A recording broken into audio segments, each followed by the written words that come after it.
Hi hello ನಮಸ್ಕಾರ. Public ಫಸ್ಟ್ಗೆ ಸ್ವಾಗತ. ನಾನು ಹಳ್ಳಿಹೈದ ಶ್ರೀಕಂಠ. ವೀಕ್ಷಕರೇ, ರಾಕಿಂಗ್ ಸ್ಟಾರ್ ಯಶ್ ಈ ವರ್ಷದ ಬರ್ತ್ಡೇಯನ್ನು ಎಂದಿಗೂ ಮರೆಯೋದಕ್ಕೆ ಸಾಧ್ಯವೇ ಇಲ್ಲ. ಹುಟ್ಟುಹಬ್ಬವನ್ನು ಕುಟುಂಬದವರ ಜೊತೆ ತಮ್ಮ ಆಪ್ತರ ಸಮ್ಮುಖದಲ್ಲಿ ಖುಷಿಯಾಗಿ ಸೆಲೆಬ್ರೇಟ್ ಮಾಡ್ಕೋಬೇಕು ಅಂತ ಅಂದ್ಕೊಂಡಿದ್ರು. ಅದಕ್ಕಾಗಿ ಈ ಬಾರಿ ತಮ್ಮ ಹುಟ್ಟುಹಬ್ಬವನ್ನು ಅಭಿಮಾನಿಗಳ ಜೊತೆ ಆಚರಿಸಲ್ಲ, ಯಾರು ಕೂಡ ನಮ್ಮ ಮನೆ ಹತ್ರ ಬರಬೇಡಿ ಅಂತ ರಿಕ್ವೆಸ್ಟ್ ಕೂಡ ಮಾಡಿದರು. ಈ ಸಂಬಂಧ ವಿಡಿಯೋ ಕೂಡ ಸೋಷಿಯಲ್ ಮೀಡಿಯಾದಲ್ಲಿ ಹರಿಬಿಟ್ಟಿದ್ರು. ಆದರೆ ಕೆಲವೊಂದಿಷ್ಟು ಅಭಿಮಾನಿಗಳು, ನಾವು ಯಾರನ್ನೋ ಹಾರ್ಡ್ಕೋರ್ ಫ್ಯಾನ್ಸ್ ಅಂತ ಕರಿತೀವಲ್ಲ ಅಂತ ಹುಡುಗರು ಯಶ್ ಬರ್ತ್ಡೇಯನ್ನು ಕರಾಳ ನೆನಪಾಗಿಸಿದ್ದಾರೆ. ನಿನ್ನೆ ಯಶ್ ಹುಟ್ಟುಹಬ್ಬದ ಪ್ರಯುಕ್ತ ಯಶ್ ಅವರ ಕಟೌಟ್ ನಿಲ್ಲಿಸಲು ಹೋಗಿ ವಿದ್ಯುತ್ ತಂತಿ ತಗಲಿ 3 ಪ್ರಾಣ ಕಳೆದುಕೊಂಡಿದ್ದು ದೊಡ್ಡ ಸುದ್ದಿಯಾಗಿತ್ತು. ಅಭಿಮಾನಿಗಳ ಸಾವಿನ ಸುದ್ದಿ ತಿಳಿದ ನಟ ಯಶ್ ವಿದೇಶದಲ್ಲಿ ನಡೆಯುತ್ತಿದ್ದ ಶೂಟಿಂಗ್ ಕ್ಯಾನ್ಸಲ್ ಮಾಡಿ ನಿನ್ನೆ ಗದಗ ಜಿಲ್ಲೆಯ ಲಕ್ಷ್ಮೇಶ್ವರ ತಾಲೂಕಿನ ಸೂರಣಿಗೆ ಗ್ರಾಮಕ್ಕೆ ಭೇಟಿ ನೀಡಿ ಕುಟುಂಬಸ್ಥರಿಗೆ ಸಾಂತ್ವನ ಹೇಳಿದರು. ನಿಮ್ಮ ಜೊತೆ ನಾನಿರ್ತೀನಿ ಅಂತ ಕುಟುಂಬದವರಿಗೆ ಧೈರ್ಯ ತುಂಬಿದರು. ಬಳಿಕ ವಿದ್ಯುತ್ ಶಾಕ್ನಿಂದ ಗಾಯಗೊಂಡು ಆಸ್ಪತ್ರೆಗೆ ಚಿಕಿತ್ಸೆ ಪಡೆಯುತ್ತಿರುವ ಬಳಿಕ ಜಿಮ್ಸ್ ಆಸ್ಪತ್ರೆಗೆ ಭೇಟಿ ನೀಡಿ ಗಾಯಾಳುಗಳ ಆರೋಗ್ಯ ವಿಚಾರಿಸಿದರು. ಅಲ್ಲಿಂದ ವಾಪಸ್ಸಾಗುವಾಗ ಮಾಧ್ಯಮಗಳಿಗೆ ಒಂದು ಹೇಳಿಕೆ ಕೊಡ್ತಾರೆ. ಈ ಹೇಳಿಕೆ ನಡುವೆ ಒಂದು ಬುದ್ಧಿ ಮಾತು ಕೂಡ ಹೇಳ್ತಾರೆ. ಅದೇನಂತಂದ್ರೆ, ನನಗೆ ಈ ರೀತಿಯ ಹುಚ್ಚು ಅಭಿಮಾನ ಬೇಡ. ನಾನು ಬರುವಾಗ ಕೆಲ ಹುಡುಗರು ನನ್ನ ಕಾರ್ ಚೇಸ್ ಮಾಡಿಕೊಂಡು ಬಂದರು, ಅವರಿಗೆ ಹೆಚ್ಚು ಕಡಿಮೆ ಆದರೆ ಏನು ಗತಿ ಅಂತ. ಈ ಮಾತು ಹೇಳಿ ಹುಬ್ಬಳ್ಳಿಗೆ ವಾಪಸ್ಸಾಗುವಾಗಲೇ ಮತ್ತೊಂದು ದುರಂತ ನಡೆದೇ ಹೋಗಿದೆ. ಹುಚ್ಚು ಅಭಿಮಾನಕ್ಕೆ ಮತ್ತೊಂದು ಜೀವ ಬಲಿಯಾಗಿದೆ. ಮತ್ತೋರ್ವ ಅಭಿಮಾನಿ ಸಾವಿಗೆ ನಿಖರ ಕಾರಣ ಏನು, ಎಲ್ಲಿ ಘಟನೆ ಸಂಭವಿಸಿದ್ದು, ಇದರ ಬಗ್ಗೆ ಯಶ್ ಮಾತನಾಡಿದ್ರ, ಈ ಎಲ್ಲದರ ಬಗ್ಗೆ ಮಾಹಿತಿ ನೀಡ್ತೀನಿ. ಅದಕ್ಕೂ ಮುನ್ನ ನಮ್ಮ ಚಾನಲ್ ಸಬ್ಸ್ಕ್ರೈಬ್ ಮಾಡಿ, ಒಂದು ಲೈಕ್ ಕೊಟ್ಟು ವಿಡಿಯೋ ಶೇರ್ ಮಾಡಿ. ವೀಕ್ಷಕರೇ, ನಿನ್ನೆ ಒಂದೇ ದಿನ 4 ಯಶ್ ಅಭಿಮಾನಿಗಳು ಪ್ರಾಣ ಕಳೆದುಕೊಂಡಿದ್ದಾರೆ.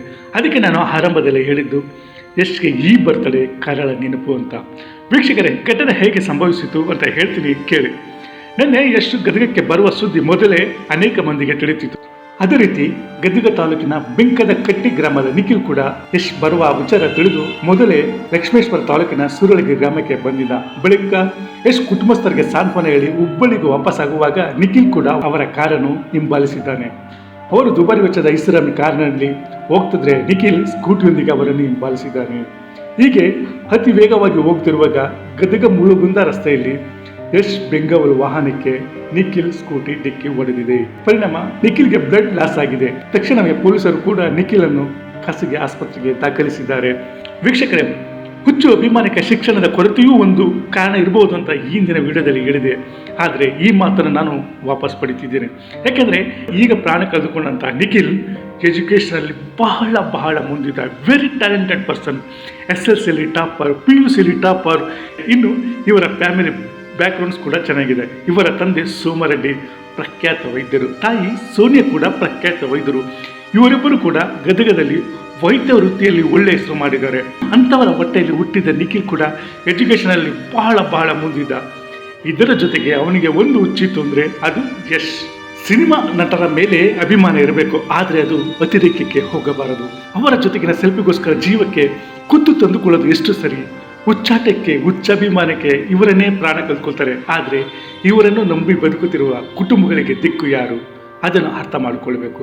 ಕೆಲವಿಗೆ ಸಿನಿಮಾ ನಟರೇ ನಿಜವಾದ ಹೀರೋಗಳು, ಅವರೇ ದೇವರು, ಅವರೇ ಮೇದೇವಗಳು, ಹಾಗೆ ಹೀಗೆ ಅಂದ್ಕೊಳ್ತಾರೆ. ಆದರೆ ಅದು 24ರಿಂದ 25 ವರ್ಷದ ವಯಸ್ಸಿನವರಿಗಷ್ಟೇ ಅದು ಸೀಮಿತ.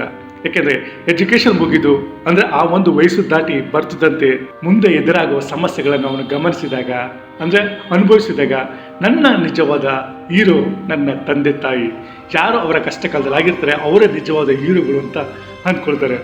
ಏನಿವೆ, ಈ ವಿಡಿಯೋ ಬಗ್ಗೆ ನಿಮ್ಗೆ ಏನಿಸ್ತು ಅನ್ನೋದನ್ನು ಕಮೆಂಟ್ ಬಾಕ್ಸ್ನಲ್ಲಿ ನಿಮ್ಮ ಅಭಿಪ್ರಾಯ ತಿಳಿಸಿ. ಯಾಕೆಂದರೆ ನಿಮ್ಮ ಅಭಿಪ್ರಾಯ ಬಹಳ ಮುಖ್ಯ.